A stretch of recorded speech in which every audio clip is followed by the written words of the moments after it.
ये video part है मेरी जावास्क्रिप्ट मास्टर क्लास की पूरी प्लेलिस्ट का। ये पूरा एक कोर्स था जो आप YouTube पे देख सकते हैं फ्री में। प्लेलिस्ट की लिंक मैं डिस्क्रिप्शन में दे दूंगा। ऐसे ही वेब डेवलपमेंट कोर्सेज के लिए चैनल को सब्सक्राइब करें और बेल आइकन जरूर दबाएं। दोस्तों, आज हम बात करने वाले हैं एसिंक्रोनस प्रोग्रामिंग के बारे में। जावास्क्रिप्ट में प्रोमिसेस क्या होते हैं उसके बारे में आज हम बात करेंगे। प्रॉमिस पे बात करने से पहले हमें यह जानना पड़ेगा कि एसिंक्रोनस प्रोग्रामिंग और सिंक्रोनस प्रोग्रामिंग ये दो चीजें क्या होती हैं। ठीक है, उसका थोड़ा सा एक इंट्रोडक्शन लेंगे। Synchronous programming will wait for code to finish. ठीक है, जबकि एसिंक्रोनस प्रोग्रामिंग कोड को फिनिश होने का वेट नहीं करेगी। ओके, ठीक है, चलो अब इसको समझते हैं। पहले क्या कोड का वेट क्यों नहीं करेंगे हम, है ना। तो देखो, जावास्क्रिप्ट में कुछ भी कोड लिखते हैं, रूल क्या है, 1 by 1 एग्जीक्यूट होता है। ठीक है, लाइन 1, लाइन 2, लाइन 3, लाइन 4 ऐसे ही एग्जीक्यूट होगा। तो ये रूल तो ना हमेशा ही रहेगा। ठीक है, तुमने बोला कि भाई A+5+B 5+C, सॉरी जो भी ये स्टेटमेंट लिखा उसके नीचे मान लो दूसरा कंसोल लॉग लिखा, तो ये पक्का है कि पहले ये वाला एग्जीक्यूट होगा फिर ये वाला एग्जीक्यूट होगा। इस रूल में कोई डिफरेंस नहीं है। ठीक है, लेकिन बीच में ना कुछ ऐसी चीजें ले लो, जैसे कि एपीआई कॉल हो गए या तो सेट टाइम आउट हो गया, या फिर अब बात करते हैं फाइल रीड करनी है, कहीं से डेटा लेके आना है। ठीक है, ये प्रोसेसेस क्या होगी ना, ये प्रोसेसेस थोड़ा टाइम लेती हैं, टाइम कंज्यूम करती हैं। जैसे कि एपीआई कॉल होता है जो जो सर्वर को कॉल करते हैं हम, नॉर्मली वो 1 मिनट नहीं लेता, सॉरी, नॉर्मली वो एक आध सेकंड ले लेता है। ठीक है, तो जो एक आध सेकंड की प्रोसेस हो रही है, ठीक है, सर्वर से डेटा यहाँ आने में, तब तक जावास्क्रिप्ट क्या करेगा। ओके, अगर मैं ऐसा चूज करता हूं कि मुझे प्रोग्रामिंग सिंक्रोनस रखना है, तो तब तक जावास्क्रिप्ट वेट करेगा, कुछ और भी एग्जीक्यूट नहीं करेगा। ठीक है, सिंक्रोनस प्रोग्रामिंग में प्रोग्राम वेट करेगा जब तक डेटा नहीं आ रहा और आगे की लाइन एग्जीक्यूट नहीं करेगा। जबकि एसिंक्रोनस प्रोग्रामिंग में प्रोग्राम क्या करेगा, कि डेटा दूर से आ रहा है, आने में टाइम लगेगा, हम अपना काम आगे बढ़ाते हैं, डेटा जब आएगा तब देखेंगे। ये होता है एसिंक्रोनस प्रोग्रामिंग। ठीक है, अब देखो इसको एक और एग्जांपल से समझ सकते हैं। ठीक है, आपको ना बाजार में जाना है, 3 दुकान से 3 अलग अलग चीजें खरीदनी है। शॉप नंबर 1 से आइटम नंबर 1, शॉप नंबर 2 से आइटम नंबर 2, शॉप नंबर 3 से आइटम नंबर 3, ऐसा खरीदना है। ठीक है, 3 दुकानें हैं, बराबर, 3 दुकानें ड्रॉ कर लेते हैं। ठीक है, ये 1, 2, 3, ये तीनों चीजें 1, 2, 3 चीजें बेचती हैं। ठीक है, अब तुम क्या करते हो, घर से निकलते हो। ठीक है, तुम गए पहले दुकान नंबर 1 पे। अब यहाँ पे चीजें होने में क्या लगता है, टाइम लग सकता है। जैसे दुकान नंबर 1 पे कितना टाइम लगता है, मान लो यहाँ पे लगता है 1 मिनट। ठीक है, 2 पे लगेगा तो मैं मान लो यहाँ पे 3 मिनट का वेट करना पड़ेगा, क्योंकि वो गोदाम मतलब जाते हैं, माल निकालते हैं, तुम्हें देते हैं, उतने में उतना टाइम लगता है। और जो दुकान नंबर अपना 3 है, वहां पे 2 मिनट का वेट लगेगा। ठीक है, तुम निकले, यहाँ पे 1 मिनट वेट किया, फिर 3 मिनट यहाँ पे वेट किया, 2 मिनट यहाँ पे वेट किया, टोटल ना 6 मिनट में सामान लेके वापस घर पहुंचे।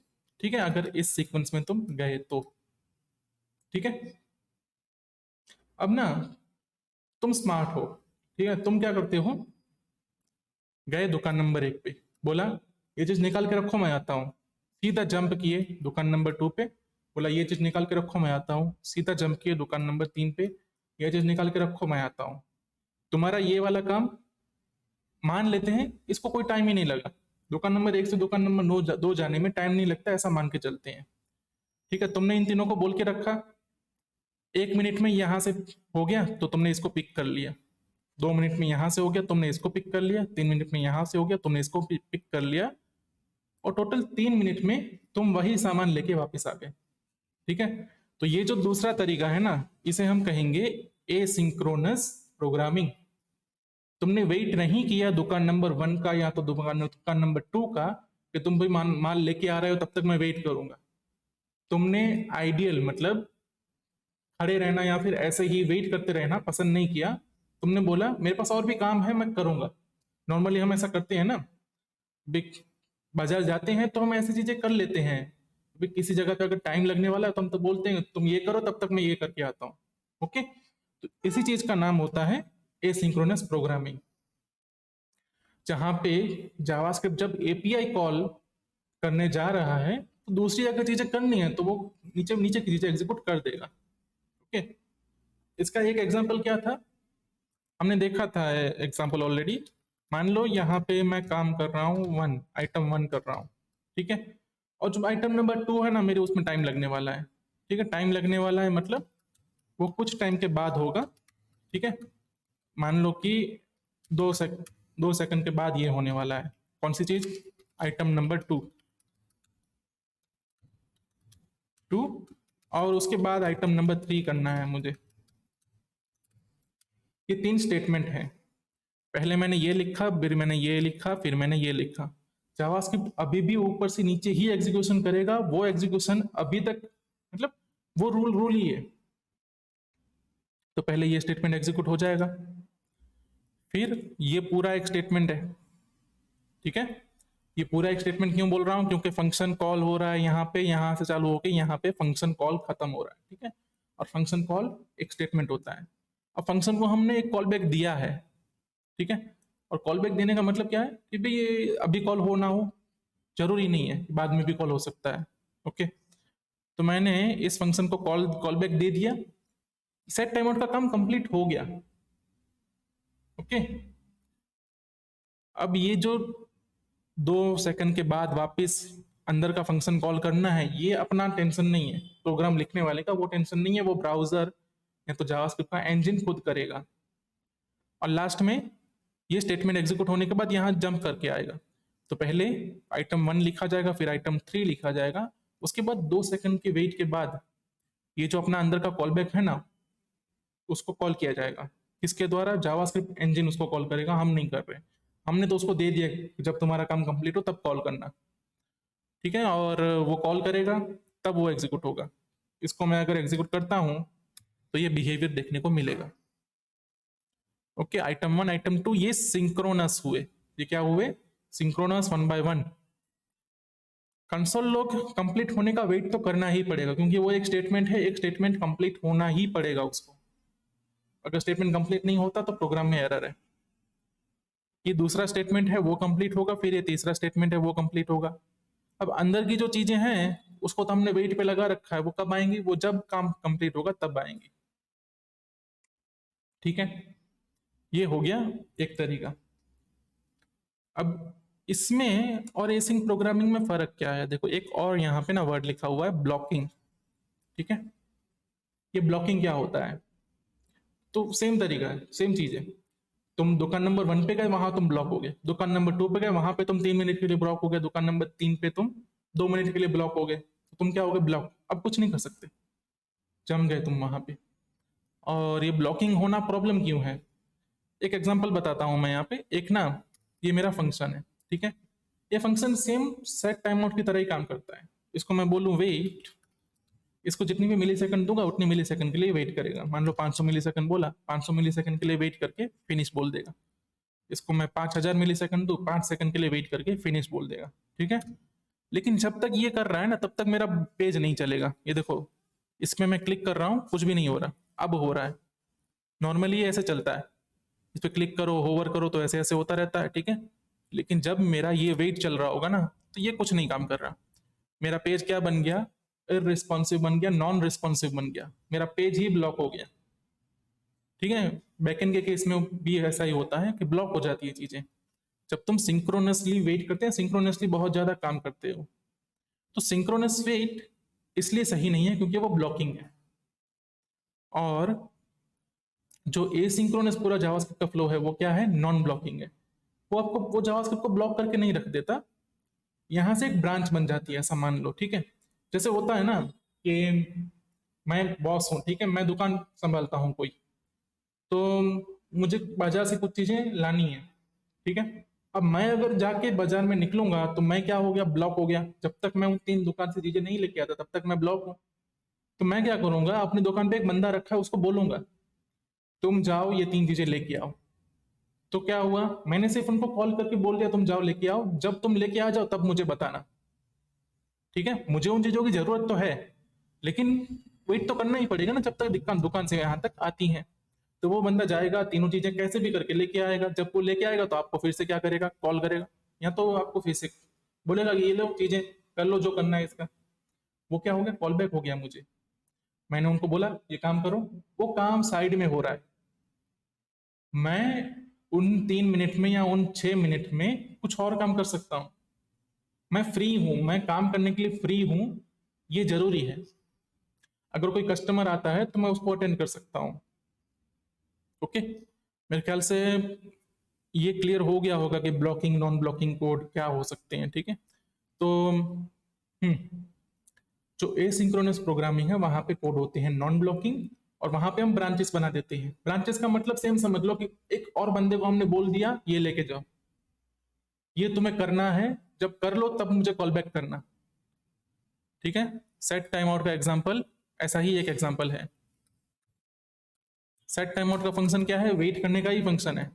वो बोलता है जब भी वेट तुम्हारा कंप्लीट हो जाए, ये लो कॉल बैक, इसको कॉल कर लो। ओके, ठीक है, चलो आगे बढ़ते हैं। Call back is one way to achieve async programming. ठीक है, सेट टाइम आउट एक उसका एग्जांपल है, but it creates call back hell sometime. ठीक है, अभी देखो आज की जनरेशन के जो जावास्क्रिप्ट डेवलपर है ना, उनको ये प्रॉब्लम नहीं आने वाली है। ठीक है, क्योंकि अभी एसिंक अवेट प्रॉमिस इसी से सब कुछ हो रहा है। हर जगह आपको एग्जाम्पल भी ऐसे ही मिलेंगे एसिंक अवेट वाले। लेकिन ये मतलब जब मैंने स्टार्ट किया था ये तब की बहुत बड़ी प्रॉब्लम है ये। अब प्रॉब्लम क्या है, ठीक है, उसको समझाने के लिए हम्म ठीक है, इसको मैं ना एक प्रोग्राम लिखूं इससे अच्छा मैं सिर्फ बता देता हूं, क्योंकि ये प्रॉब्लम नॉर्मली आपको आने नहीं वाली है, अभी बताने जाऊंगा थोड़ा कंफ्यूजन हो जाएगा। इसको मैं कोड दिखा देता हूँ, कॉल बैक हेल। ठीक है, इसके कुछ इमेजेस देखते हैं, ये देखो। ठीक है, इसको खोल लेते हैं, चलो पूरा ही खोल लेते हैं। कहाँ गया कहाँ गया, ये रहा। देखो यहाँ पे क्या हो रहा है, ये मान लो ना एक फंक्शन है लोड लिंक करने का। वो क्या करता है, कोई भी उसको लिंक दे दो वो पेज में लोड कर देगा, वो CSS हो या तो JS लिंक हो। ठीक है, अब मुझे करना क्या है, पहले मेरी ये CSS लोड होनी चाहिए, फिर इसके बाद ये JS, फिर इसके बाद ये JS, फिर इसके बाद ये JS, मुझे उसको ऐसे ही लोड करना है। क्यों, क्योंकि हो सकता है कि मेरा जो JSON2 नाम का JS है वो डिपेंड करता हो async नाम के एक फंक्शन पे। जैसे होता है ना, पहले मैं मतलब जो भी फंक्शन चाहिए उसको मुझे रिक्वायर करना पड़ेगा। अगर लाइब्रेरी से कुछ लोड कर रहा हूं मैं, पहले वो लाइब्रेरी तो रिक्वायर करनी पड़ेगी, और HTML में लाइब्रेरी रिक्वायर करने के लिए ये एक फंक्शन होगा। हम्म तो ये पूरा फंक्शन मान लो ऐसा है, तो इसको क्या करना पड़ा पता है, चीजें एडजस्ट करने के लिए पहले तो लोड लिंक कॉल करो, लोड लिंक को क्या दे दो, लिंक दे दो, और एक कॉल बैक दे दो। जब वो फिनिश हो जाएगा तो तुम कुछ आगे का काम कर सकते हो। ठीक है, ऐसा हुआ ना। लेकिन अब जब भी मुझे आगे का काम करना है ना, तो मेरी ना लाइन ऐसी जा रही है क्रॉस, अंदर अंदर अंदर अंदर अंदर, है ना। और मेरा जो फाइनल काम, मतलब जब सारा पेज लोड हो जाए या सारे लिंक लोड हो जाए, तब मुझे जो करना है वो पूरा काम मुझे इस फंक्शन के अंदर करना पड़ेगा। ठीक है, तो मेरे पास यहाँ पे ना क्लियर कट वे नहीं है, मुझे ये नहीं पता लग रहा कि भाई कैसे जा रहा है। अगर मैं ऐसा प्रोग्राम देखूं ना, ये यूं जाने वाला प्रोग्राम मस्त लगता है।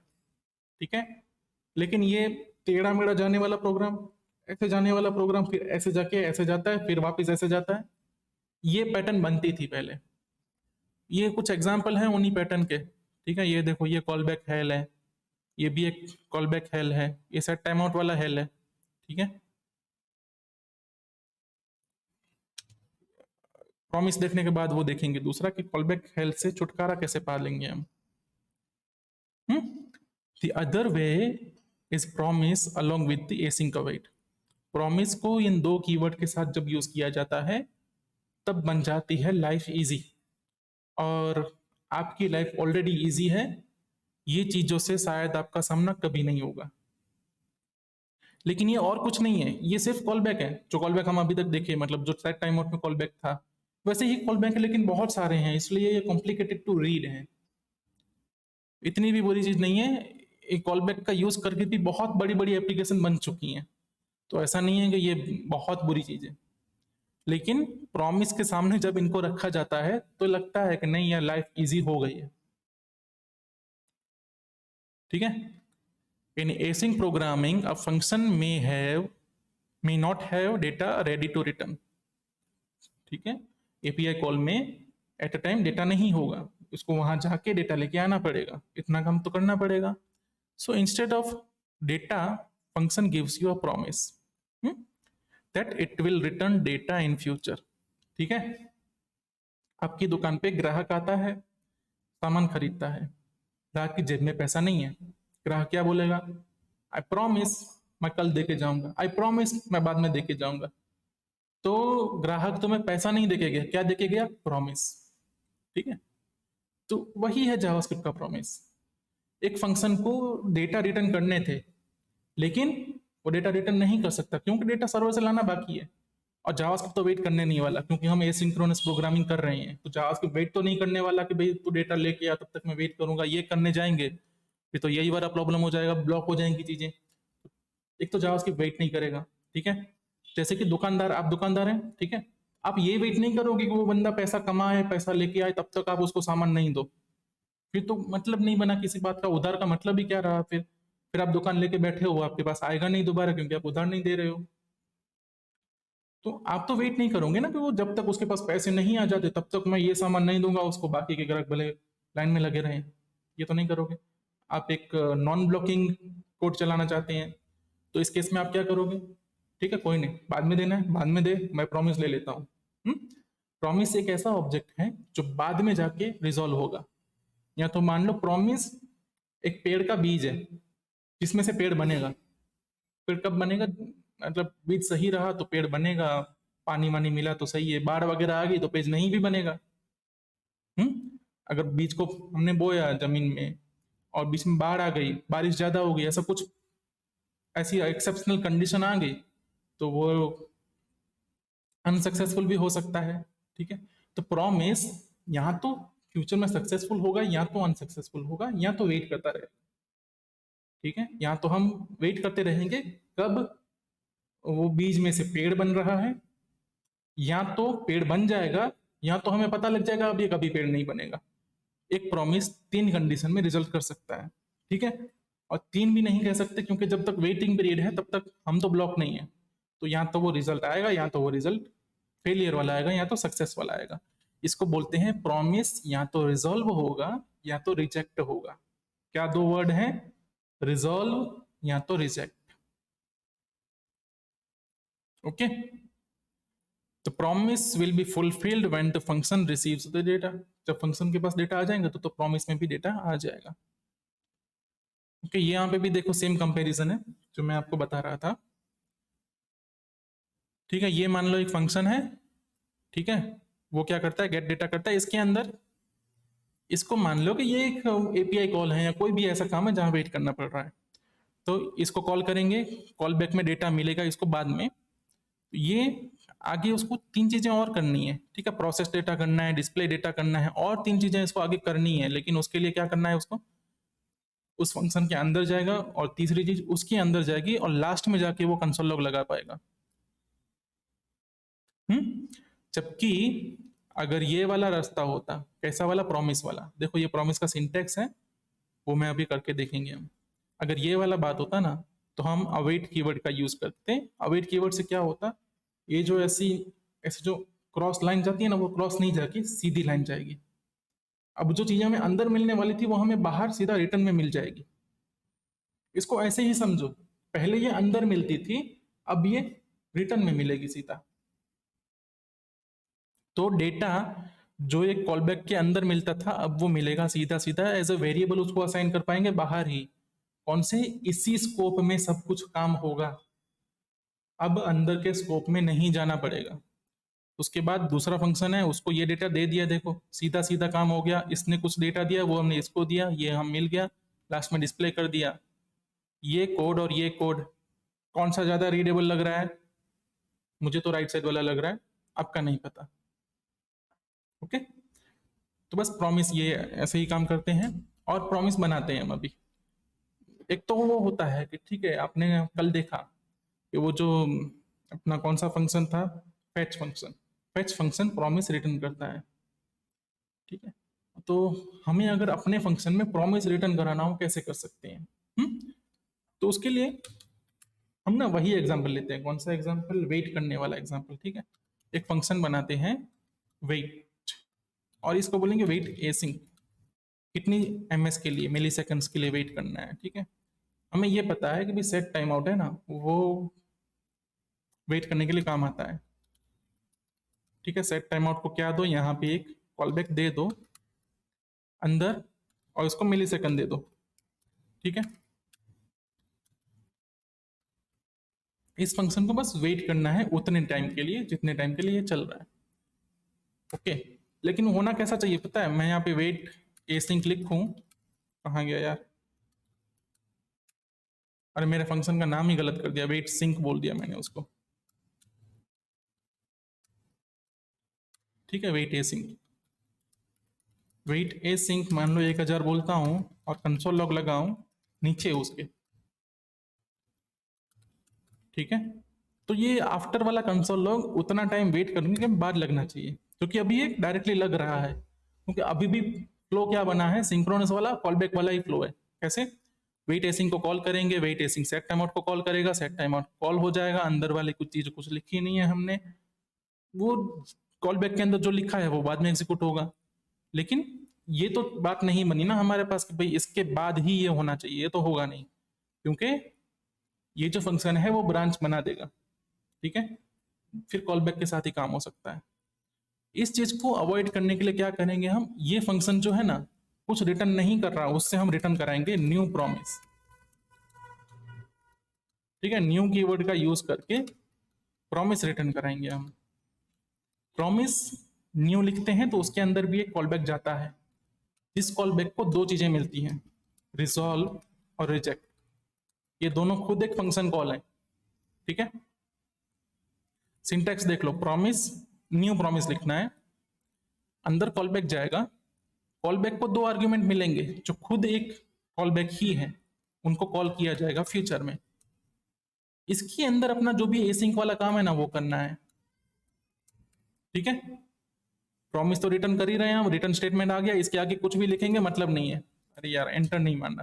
ठीक है, इसके आगे अगर कुछ भी लिखा भी जाएगा ना मतलब नहीं है, क्योंकि ऊपर तो रिटर्न हो गया, तो आगे की चीज एग्जीक्यूट होने ही नहीं वाली है। इसके अंदर जो है ना वो होने वाला है एग्जीक्यूट। तो सेट टाइम आउट एग्जीक्यूट होगा कितने मिली सेकंड के बाद, ऊपर से जितनी मिली सेकंड है उतने से मिली सेकंड के बाद ये कॉल होगा। तो मैं इसको बोलूंगा यहाँ पे रिजॉल्व। ठीक है, जैसे ही मैं रिजॉल्व कॉल करूंगा ना प्रॉमिस रिजॉल्व हो जाएगा। ठीक है, इसको कैसे यूज करेंगे देखो, इसका एक तरीका ये है, देन वाला जो हमने कल किया था। अरे ये सिंक उसको कितना मतलब मान लो 2 सेकंड कॉल करना है, उसके बाद लिखो देन, और देन के अंदर कॉल बैक दे दो आफ्टर। चल गया 2 सेकंड के बाद।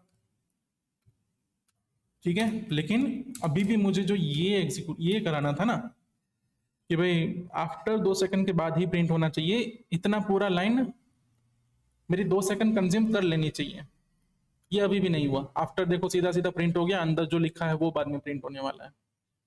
ठीक है, तो जब अब इसको सीधा सीधा बनाना है, अभी भी ये ना यूं जो है, ठीक है, अभी भी कहाँ गया, ये कॉल बैक के अंदर गया था, ये चाहिए ही नहीं पढ़ना, जो भी चाहिए बाहर चाहिए।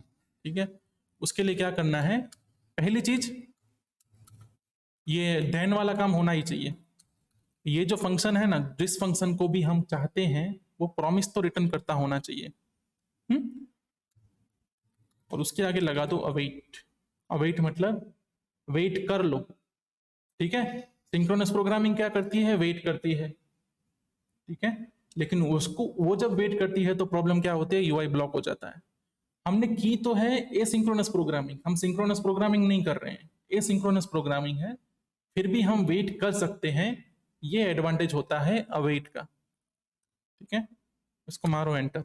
अब ये 2 सेकंड के बाद आफ्टर को कॉल करेगा, 2 सेकंड तक अवेट करेगा, 2 सेकंड तक वेट करेगा। ठीक है,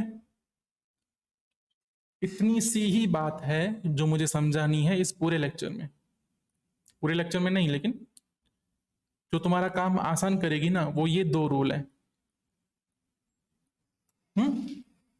await can be put before a value which is promise. जो भी वैल्यू प्रॉमिस है उसके पहले अवेट लगा सकते हो। Got it? ठीक है, इसको दूसरे तरीके से देखते हैं। लेट पी इक्वल टू, ये प्रॉमिस रिटर्न करता था, पी में क्या होगा, प्रॉमिस होगा। मैं ऐसा भी लिख सकता हूं, अवेट पी, और उसके बाद आफ्टर वाला लगा दूं तो वो आफ्टर कॉल होगा। ओके, प्रॉमिस के आगे अवेट लग सकता है। दूसरा rule, await can only be used inside async function. ठीक है, इस कंसोल में यूज हो सकता है अवेट डायरेक्टली, क्योंकि ये क्रोम का कंसोल है, कुछ स्पेशल चीजें। लेकिन जब आप प्रोग्रामिंग में उसको यूज करो तो वो अवेट सिर्फ उसी फंक्शन के अंदर यूज हो सकता है जो कि एसिंक है। इसका एग्जांपल देखना है तो हम कर सकते हैं भाई, एक फंक्शन बनाएंगे प्रिंट, ठीक है, उसके अंदर ये कोड लिखेंगे अपना।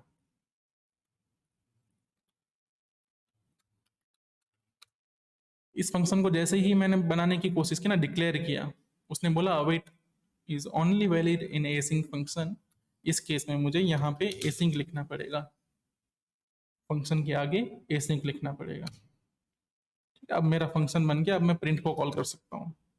और जो भी एसिंक फंक्शन है वो बाय डिफॉल्ट प्रॉमिस रिटर्न करेगा। ओके, जो फंक्शन एसिंक फंक्शन है वो क्या रिटर्न करेगा, प्रॉमिस। भले हमने वहां पे न्यू प्रॉमिस रिटर्न नहीं करवाया, हम भले वैल्यू रिटर्न कराते हो, लेकिन एसिंक फंक्शन प्रॉमिस रिटर्न करेगा ही करेगा।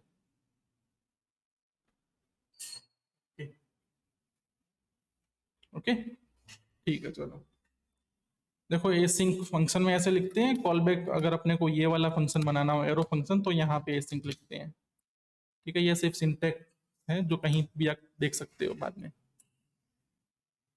चलो भाई, प्रॉमिस के बारे में बात हो गई। प्रॉमिस का यूज कैसे करते हैं हम। ठीक है, तो हमने जो कल चीजें देखी ना, उन चीजों को, जैसे कि ये देखो, ये हमारा एक एपीआई है जो क्या रिटर्न करता है, पूरा अपना लिस्ट रिटर्न करता है। ठीक है, कल हमें इसको कॉल करने के लिए क्या क्या करना पड़ा था, पैच, फिर देन, फिर कैच, फिर पूरा बहुत कॉम्प्लिकेटेड चीज बन गया था ना वहां पे, मेरे ख्याल से पड़ा होगा अभी भी वो। ये देखो, ये रहा देन, उसके अंदर ये, उसके अंदर टेक्स्ट, उसके अंदर ये, है ना, ये करना पड़ा था। लेकिन अब हम कुछ और कर सकते हैं। क्या कर सकते हैं, let res equal to fetch, fetch के अंदर यूआरएल लिख दो। ठीक है, फैच क्या रिटर्न करता था, प्रॉमिस, उसको कर दो अवेट। अवेट कर दिया तो मतलब एक प्रॉमिस रिजॉल्व हो जाके आरईएस में आ जाएगा। आरईएस में देखते हैं क्या है, इंटरमीडिएट रिस्पॉन्स है, उसके ऊपर हम जेसन या तो टेक्स्ट जो चाहे लगा सकते हैं। उसके ऊपर मैं लगाऊंगा जेसन। ये खुद भी क्या रिटर्न करता था, प्रॉमिस, इसके आगे भी लगा दो अवेट। ठीक है, और जेसन में मिल गया मुझे पूरा जेसन। तो मेरा जो पूरा कोड होता था बहुत सारी लाइन में, बहुत सारी लाइन में नहीं, लेकिन थोड़ा कॉम्प्लिकेटेड होता था,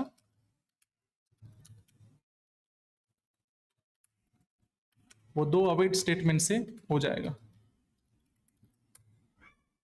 ओके,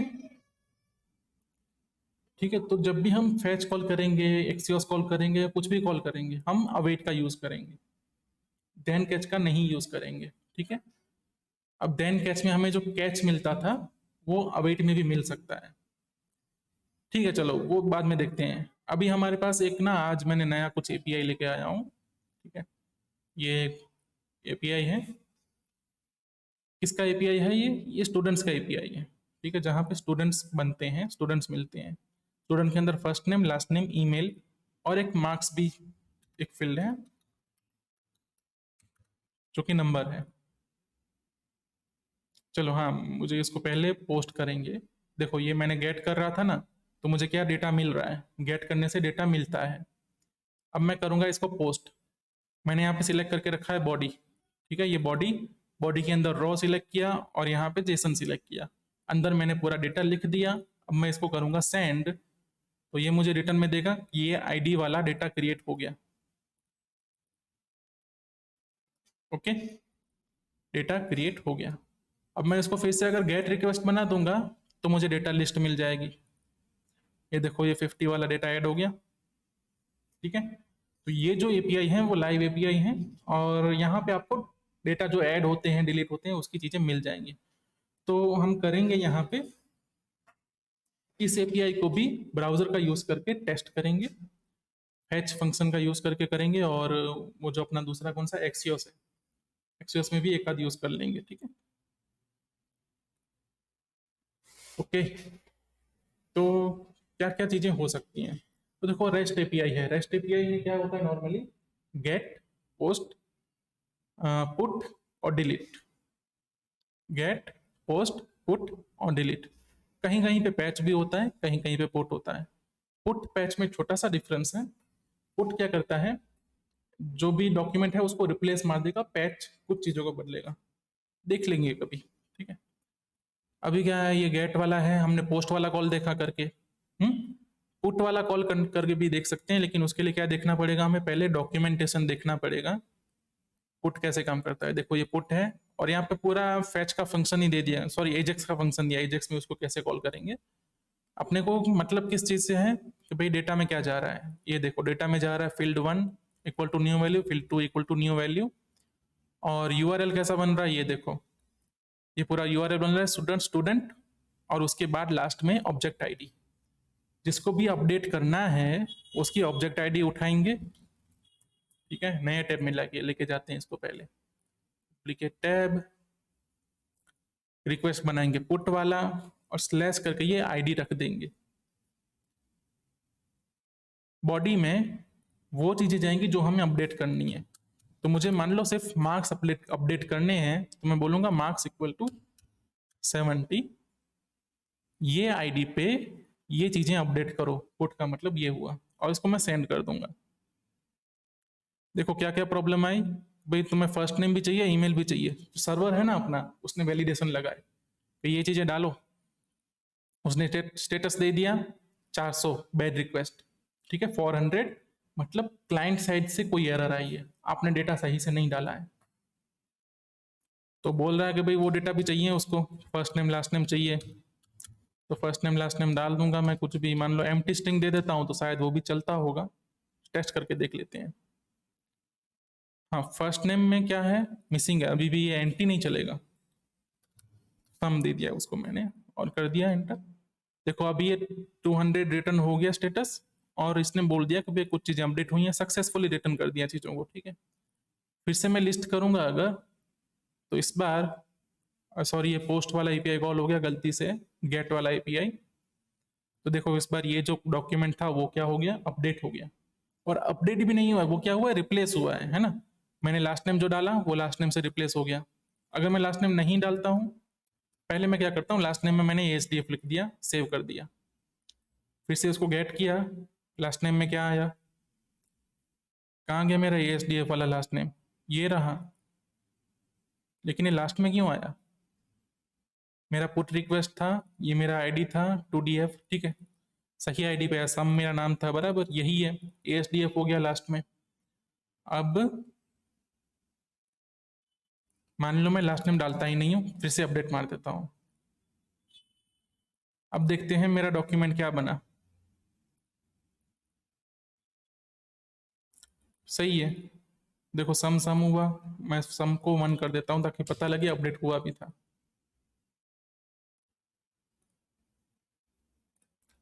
ओके, सम 1 हो गया, लास्ट नेम को हमने टच नहीं किया तो लास्ट नेम कुछ नहीं हुआ। ये जो बिहेवियर है ना कि लास्ट नेम अगर मैंने दिया ही नहीं है तो लास्ट नेम को कुछ नहीं होगा, ये बिहेवियर पैच रिक्वेस्ट का है, ठीक है, भले ही वो पुट में सपोर्ट कर रहे हैं। नॉर्मली ये बिहेवियर पैच का होना चाहिए था।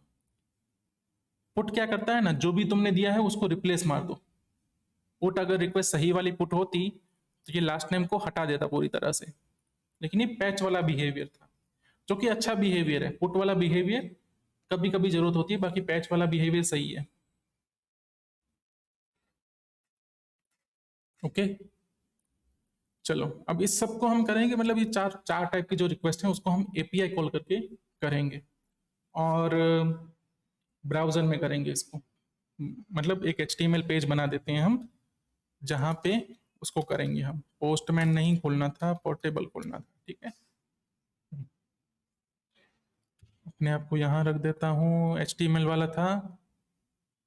मैं एक फाइल बना देता हूँ और 5.html, ठीक है। एचटीएमएल का थोड़ा बहुत पेज बना दिया। लास्ट में मुझे काम स्क्रिप्ट से है, स्क्रिप्ट बना दिया, ठीक है। स्क्रिप्ट में क्या बनाऊंगा, मैं एक फंक्शन बनाऊंगा, फंक्शन गेट स्टूडेंट्स, ठीक है। इसको थोड़ा नीचे उतार देता हूँ, बराबर। गेट स्टूडेंट्स के अंदर मुझे क्या चाहिए, स्टूडेंट्स की लिस्ट चाहिए। तो लिस्ट लाने के लिए क्या जरूरी है, ये, ठीक है। तो मैं फैच का यूज करूंगा, फैच, इसको मैंने ये दे दिया।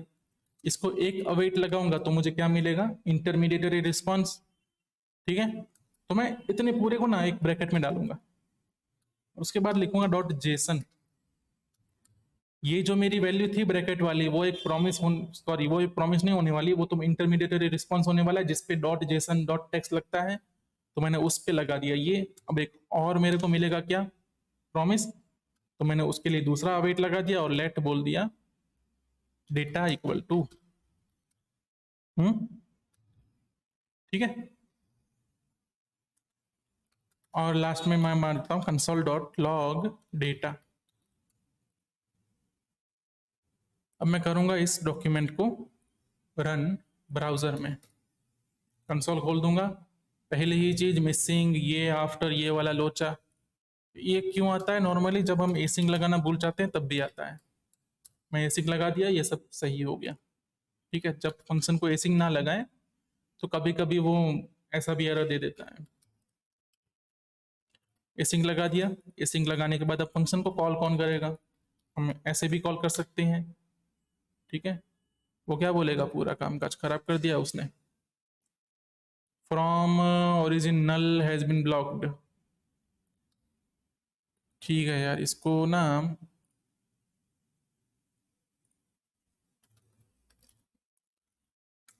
सी D H T M L H T T P server, इसको ऊपर रख देता हूँ मैं। H T T P server नहीं है मेरे पास। यहाँ पे ना क्या है प्रॉब्लम, पूरा एक ना सिक्योरिटी कंसर्न है ये जो एरर आई है, ठीक है। हमने कोड में कुछ गलती नहीं की है, लेकिन गूगल क्या करेगा या ब्राउजर क्या करता है, ये देखो मेरा यूआरएल ये है, लोकल का फाइल वाला। इसका यूज करके मैं special H T T P S वाली कोई चीज कॉल नहीं कर सकता। उसकी डिटेल में नहीं जा रहा अभी मैं, ठीक है। अभी यहाँ तक ही रहते हैं। इसको मैं सॉल्व करने के लिए सिर्फ मुझे छोटा सा एक सर्वर बनाना पड़ेगा। मैं वो करने के लिए मार देता हूँ npm i http सर्वर।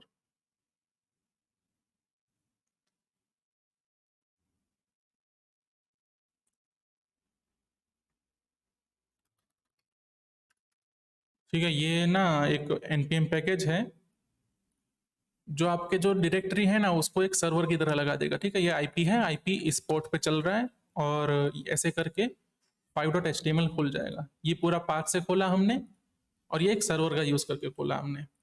यहाँ पे भी सेम चीज को कॉल करेंगे, हमने कॉल कर दिया। तो अब क्या एरर आ गई,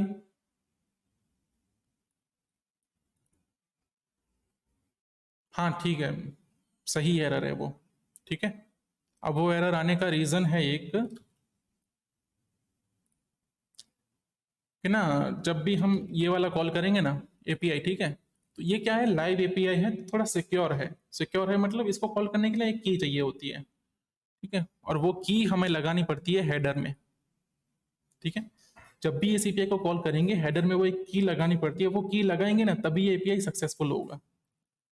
तो हेडर कैसे लगाते हैं, ये अपना फैच रिक्वेस्ट है, फैच का फंक्शन, ठीक है। फैच का फंक्शन थोड़ा अलग करके रख देते हैं यहाँ पे।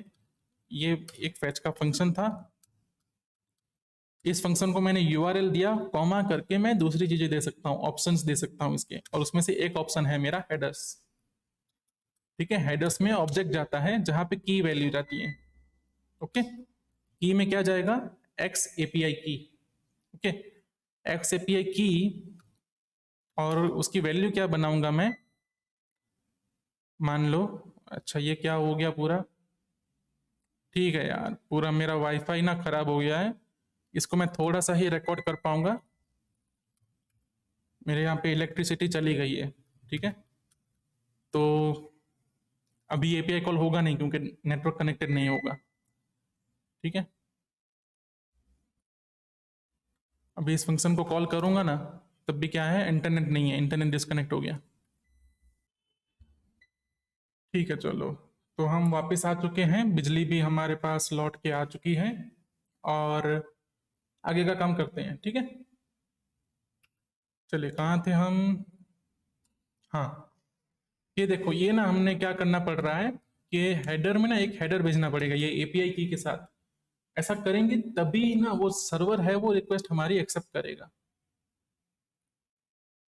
ठीक है, जैसे ही हमने ये भेजा ना, देखो अब इस गेट स्टूडेंट को कॉल करूंगा मैं, तो देखो मुझे डेटा आ गया, और नेटवर्क में जाऊंगा ना, तो नेटवर्क में ये रिक्वेस्ट जा रही है इसकी। ठीक है, इस रिक्वेस्ट में क्या क्या गया, हेडर में देखेंगे तो रिक्वेस्ट हेडर्स, और ये देखो यहाँ गया मेरा हेडर नया वाला जो मैंने स्पेसिफाई करके भेजा था। ओके, और प्रीव्यू में यहाँ पे मेरा डेटा आ गया जो कि पोस्टमैन में भी आता था। ओके, ठीक है, तो इस तरह से गेट वाला काम कॉल काम करेगा, और गेट करने के बाद हमें क्या मिलेगा, एरे ऑफ ऑब्जेक्ट मिलेगा। अब उस एरे ऑफ ऑब्जेक्ट को नॉर्मली हम क्या करते हैं, स्क्रीन पर दिखा देते हैं।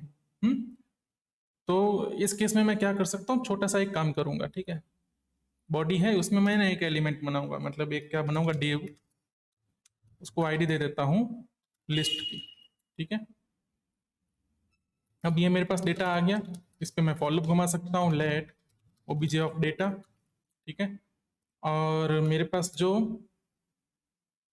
ये डिव है ना, मैं इस डिव में डेटा सारे डंप करना चाहता हूँ, मैं चाहता हूँ सारे डेटा इस डिव में डाल दूँ, और इस डिव में क्या जाएगा, डिव से अच्छा मैं इसको क्या बनाऊँ पता है, उसको मैं बनाता हूँ यूएल, ताकि मेरी लिस्ट बने, अंदर मैं बहुत सारे एल आई ऐड करना चाहता हूँ, और हम ऑलरेडी देख चुके हैं एल आई कैसे ऐड करते हैं। तो लेट, पहले तो लिस्ट का जो मुझे सिलेक्शन करना है उसको करूंगा document dot query selector list.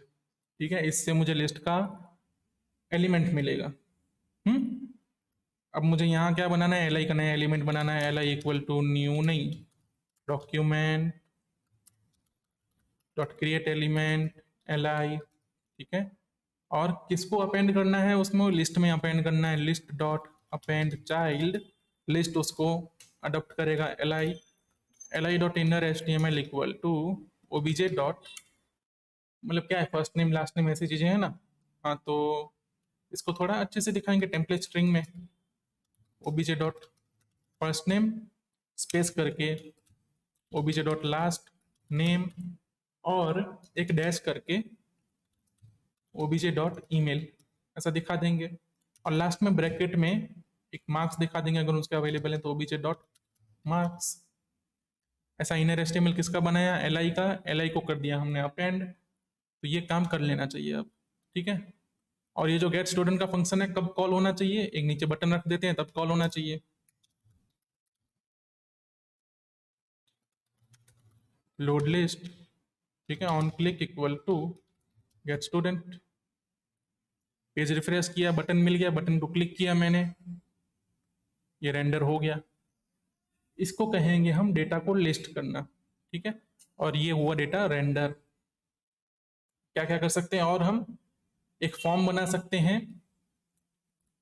ठीक है, एक और बटन रख सकते हैं, उस बटन की क्लिक पे ना एक फॉर्म ओपन होना चाहिए, उस फॉर्म में हम रखेंगे सारे फील्ड, मतलब क्या, फर्स्ट नेम लास्ट नेम, ये जो भी चाहिए हमें कंपलसरी है हमारे लिए वो सब रखेंगे, और यूसर जब सबमिट बटन पे क्लिक करेगा तो उससे हमारा एक ऑब्जेक्ट बनेगा ऐसा वाला, इतना वाला, या तो 4 फील्ड वाला ऑब्जेक्ट बनेगा, और वो जो ऑब्जेक्ट बनेगा वो हम सर्वर को भेजेंगे, सर्वर को भेजने के बाद हमारी लिस्ट में एक ऐड हो जाएगा, और इस तरह से हम पूरा अपना एक CRUD ऑपरेशन परफॉर्म करेंगे नेक्स्ट वाले लेक्चर में।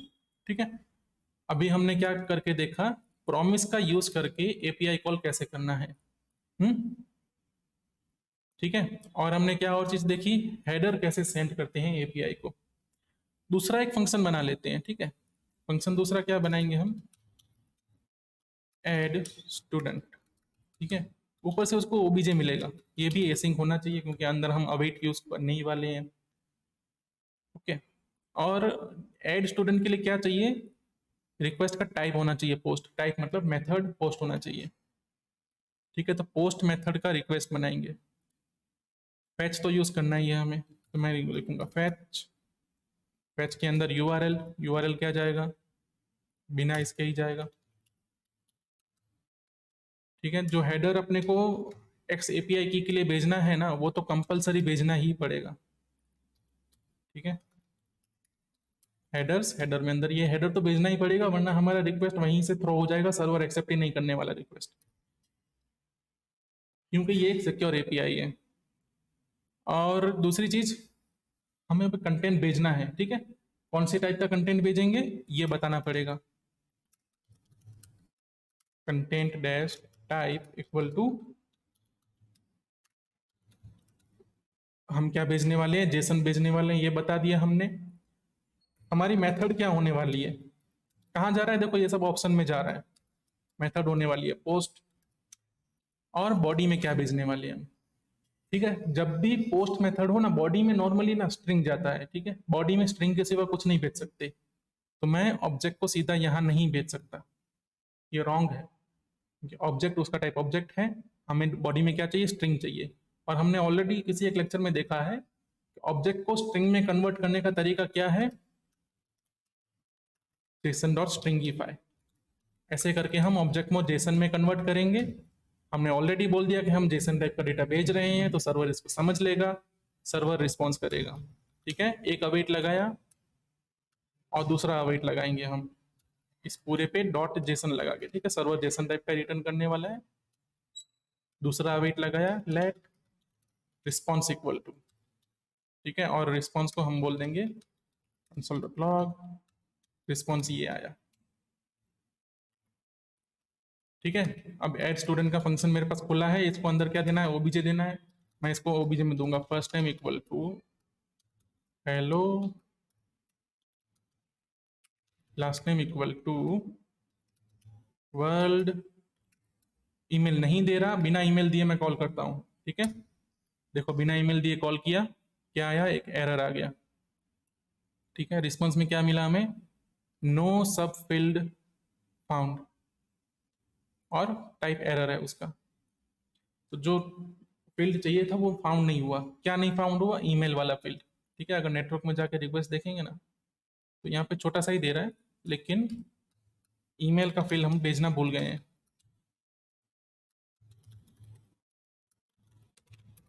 ईमेल का फील्ड भेज के फिर से कॉल किया हमने, अभी भी ये क्या बोल रहा है, नो सब फील्ड फाउंड। इसका मतलब हमारी रिक्वेस्ट में कहीं पे गलती है। पेलोड में देखेंगे क्या जा रहा है, तो वो पेलोड में ना सही जा रहा है, फर्स्ट नेम लास्ट नेम जा रहा है। हेडर्स में क्या क्या जा रहा है फिर, अच्छा यहाँ पे 404 नॉट फाउंड आ गया, स्टेटस हमारा 404 नॉट फाउंड हो गया। नॉट फाउंड क्यों होना चाहिए, एपीआई की हमने भेजी थी, सही है, हमें चेक करना पड़ेगा। ये पोस्ट रिक्वेस्ट है, ठीक है, यहाँ से डेटा जा रहा है और एपीआई की यहाँ पे जा रही है। इसको पोस्ट करके भेजेंगे तो क्या आता है, ये भी सेम बोलता है नो सब फील्ड फाउंड। अभी तक तो ये चल रहा था।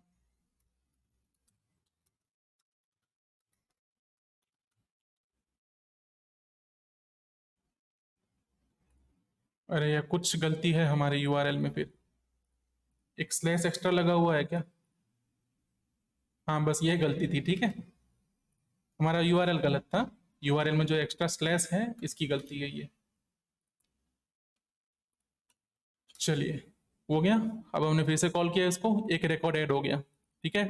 लोड करूंगा लिस्ट को, हेलो वर्ल्ड हमारा आ गया इसमें, ठीक है। हमने क्या बना लिया, एक और फंक्शन बना लिया जो क्या कर सकता है, स्टूडेंट को ऐड कर सकता है, ओके। वैसे ही एक अपडेट का फंक्शन हो सकता है, एक डिलीट का फंक्शन बना सकते हैं हम। आज ही बना लेते हैं फंक्शन, नहीं नहीं कल बनाएंगे, ठीक है, कल थोड़ा और रिवाइंड हो जाए इसलिए कल फंक्शन बनाएंगे। ये जो दिख रहा है ना लिस्ट में, इसको हम थोड़ा अच्छे से दिखाएंगे टेबल के फॉर्म में। वहां पे बटन डालेंगे, क्लिक क्लिक क्लिक करके थोड़ा एक पूरा ना एक क्रड एप्लीकेशन बनेगा। ऐड अपडेट डिलीट ये तीनों ऑपरेशन परफॉर्म कराएंगे इसमें हम, ठीक है। ये एपीआई तब तक रहेगा अपने पास। ओके, चलो आज होमवर्क में कुछ नहीं है, ठीक है। कल जो क्रड एप्लीकेशन बनेगी उसके बाद वो आपको क्रड ऑपरेशन परफॉर्म करना है पूरा, ठीक है। मैं आपको ये कुछ दिन के लिए एपीआई अवेलेबल कर दूंगा जिसका यूज करके आप कर पाओगे, ठीक है। तो ये जो एपीआई है मिली है ना हमने, इसको बोलेंगे बैकएंड अब, ठीक है। ये जो यूआरएल है ये बैकएंड का यूआरएल है। अब बैकएंड में क्या लॉजिक लिख के रखा है, बैकएंड में ये स्लैश वाला क्यों फट रहा था, ये बैकएंड की गलती है, हमारी गलती नहीं है, ठीक है। जब हम एप्लीकेशन डेवलप करते हैं फ्रंट एंड बैकएंड दोनों वाली, तो नॉर्मली ये चीजें होती हैं। भाई गलती किसकी है, कुछ चीजें नहीं चल रही हैं, किसकी गलती से नहीं चल रही हैं, कुछ चीजें गलत चल रही हैं, किसकी गलती से गलत चल रही हैं। जैसे कि एक फॉर्म है, उस फॉर्म में ईमेल गलत जा सकता है, मतलब ईमेल का वैलिडेशन नहीं लगाया, किसने नहीं लगाया, फ्रंट एंड वाले ने नहीं लगाया, बैक एंड वाले ने नहीं लगाया। ये क्वेश्चन आते हैं क्योंकि एप्लीकेशन दो अलग अलग टीम डेवलप करती हैं। एक बंदा ही वो दोनों कर सकता है, लेकिन तब भी उसको सेपरेट करके देखना चाहिए कि फ्रंट एंड बनाने वाला कोई अलग है, बैक एंड बनाने वाला कोई अलग है, क्योंकि बैकएंड के पूरे लॉजिक अलग होते हैं, बैकएंड को डेटाबेस से कनेक्ट होना होता है, वहां पे जो सिक्योरिटी लेवल्स हैं वो अलग होती हैं, ठीक है। और फ्रंट एंड जो है वहां पे चीजें अलग होती हैं, बस, ठीक है। तो मिलते हैं अगले वीडियो में, और इसको यहीं पे रखते हैं।